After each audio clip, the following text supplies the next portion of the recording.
ইলেকশনের আগে বড় বড় ফিগারকে এখানে অ্যাসাসিনেশন করা হবে, গুপ্ত হত্যা করা হবে। পুরো এখানে ভারতীয় আধিপত্যবাদ এখানে সব থেকে বেশি অ্যাক্টিভ আছে। এখানে আওয়ামী লীগের হাজার হাজার কোটি টাকা, তার সচিবরা, তার পুলিশরা, তার পান্ডারা সব রয়ে গেছে।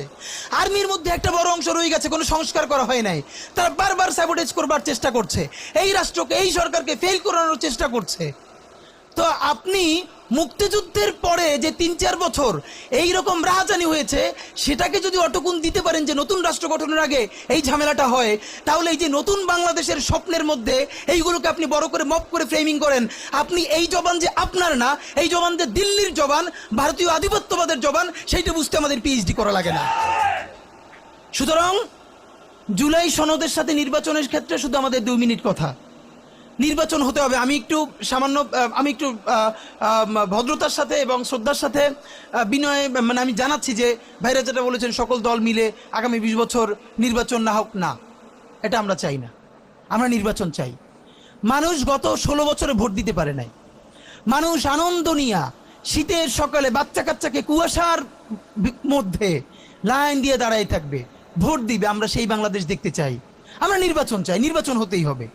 এই নির্বাচনকে বানচাল করবার জন্য দিল্লি থেকে শুরু করে আওয়ামী লীগ হাজার হাজার কোটি টাকা নতুন করে এখানে বিনিয়োগ করছে।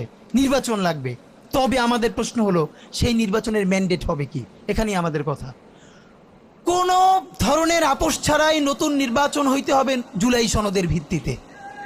এইটাই আমাদের কথা। জুলাই সনদের ভিত্তিতে নির্বাচন হতে হবে এবং জুলাই সনদের বৈধতা নির্বাচনের আগেই দিয়ে সেইটার ভিত্তিতে নতুন নির্বাচন হবে, যেই নির্বাচনের ম্যান্ডেট থাকবে নতুন সংসদে নতুন বাংলাদেশের জন্য আমাদের রাজনৈতিক দলগুলো মিলে নতুন সংসদের নতুন সংবিধান উপহার দিবে।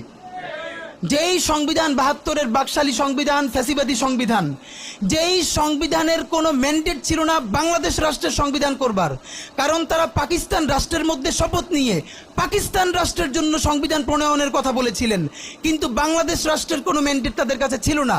তারপরে তারা সংবিধান রচনা করেছেন, এরপরেও তারা একটা সেই সংবিধানকে লেজিটিমেট করবার জন্য একটা গণভোট দেন নাই। এরপরে যারা 73-এর একটা ভোট চোরের নির্বাচন দিয়েছে, সেই 73-এর নির্বাচনের ভোটের ইশতেহারের মধ্যেও তারা এই সংবিধানকে তারা লেজিটিমেসি দেন নাই, ইশতেহারে রাখেন নাই। সেই সংবিধানকে যুগের পরে যুগ আমরা বয়ে বেড়াবো, সেই দায়বদ্ধতা তো আমাদের নাই। এবং সেই সংবিধান কেমন ফ্যাসিস্ট সংবিধান করা হয়েছে, যেইটার সাংবিধানিক ভিত্তি দিয়েই আপনি একটা কথা বলতে পারবেন। এই যে সবাই বলে আইনের কথা, বলেন তো পারলে একটা কথা, হাসিনা কোনটা বেআইনি কাজ করছে? না, হাসিনা একটাও বেআইনি কাজ করে নাই। সে সমস্ত হত্যা, গুম, খুন এই সংবিধানের আইনের ভিত্তিতেই করছে। সে এই সংবিধানকে ডাস্টবিন বানিয়ে তত্ত্বাবধায়ক সরকার বাতিল করেছে, যা ইচ্ছে করে তাই করেছে।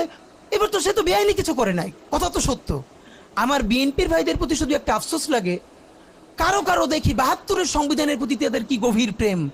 যেই সংবিধানের মধ্য দিয়ে বাকশাল এসেছে, যেই সংবিধান গণতন্ত্র হত্যা করেছে। আজকে বিএনপির ভাইদেরকে একটা কথা বলি, আপনারা হয়তো অনেকে জানেনও না। পৃথিবীতে দ্বিতীয় ইতিহাস আছে কিনা মান্না ভাই জানলে বলবেন, আমি ভাইয়ের কাছ থেকে শুনতে চাইবো। জিয়াউর রহমান তো একজন সামরিক শাসক ছিলেন। একজন সামরিক শাসক সামরিক ফরমান জারি করে দেশে গণতন্ত্র ফিরেছে, পৃথিবীতে এই নজির নাই যেটা জিয়াউর রহমান করছেন। আপনারা কি জানেন? এই যে জিয়াউর রহমান গণতন্ত্র ফিরাইলেন, যার মাধ্যমে আওয়ামী লীগও রাজনীতি করার সুযোগ পাইল বাকশালের পর, সেটা কিসের মধ্য দিয়ে? তখন তো সংসদ নাই, সংবিধান তো সংশোধনও করা যাইতেছিল না। কিসের মধ্য দিয়ে? জিয়াউর রহমানের সামরিক ফরমানের মধ্য দিয়ে। পৃথিবীর একমাত্র একজন সামরিক শাসক যিনি ফিল করলেন না, সামরিক পন্থা দিয়ে করা যাবে না, গণতন্ত্রে ফিরতে হবে। এবং দেখেন হাসিনারে এবং আওয়ামী লীগের চরিত্রটাই হলো এইরকম, এর যে একটু ভালোবাসে তার এসে হত্যা করে। শহীদ প্রেসিডেন্ট জিয়াউর রহমান শেখ হাসিনাকে দেশে আসার অনুমতি দিছিলেন, সুযোগ দিছিলেন এবং বলছে থাক সবাই রাজনীতি করুক। আসার 1 মাসের মধ্যে জিয়াউর রহমান শহীদ হয়ে গেছে, 13 দিনের মধ্যে। এবার দেখেন এই যে আমরা এখন যারা সবাই করতেছি, সুতরাং এটা একটা বিষ। এই বিষের সাথে আমরা কিভাবে লড়াই করব? জাতীয় ঐক্যমত্য তৈরি করতে হবে। সুতরাং পলিটিক্যাল পার্টি এবং সবার প্রতি একটা কথা, প্লিজ আপনারা বিএনপিকে শতভাগ কর্নার করে দিন না। বিএনপি এই আধিপত্যবাদ বিরোধী লড়াইয়ের জন্য আমাদের একটা বড় শক্তি। এই শক্তিকে এত বেশি কর্নার করা যাবে না যাতে তারা গিয়ে আওয়ামী লীগের হাত ধরে ফেলে। তারা যদি আওয়ামী লীগের হাত ধরে ফেলে তাহলে লড়াইটা তো আমাদের জন্য আরো কঠিন হয়ে যাবে। বরং বিএনপির প্রতি আমাদের চ্যালেঞ্জ হলো, যেই বিএনপি বাকশালী সংবিধানের প্রতি প্রেম দেখাবে, তার শহীদ জিয়ার ছবিটা সামনে এনে বলতে হবে যে এই বাকশালী সংবিধান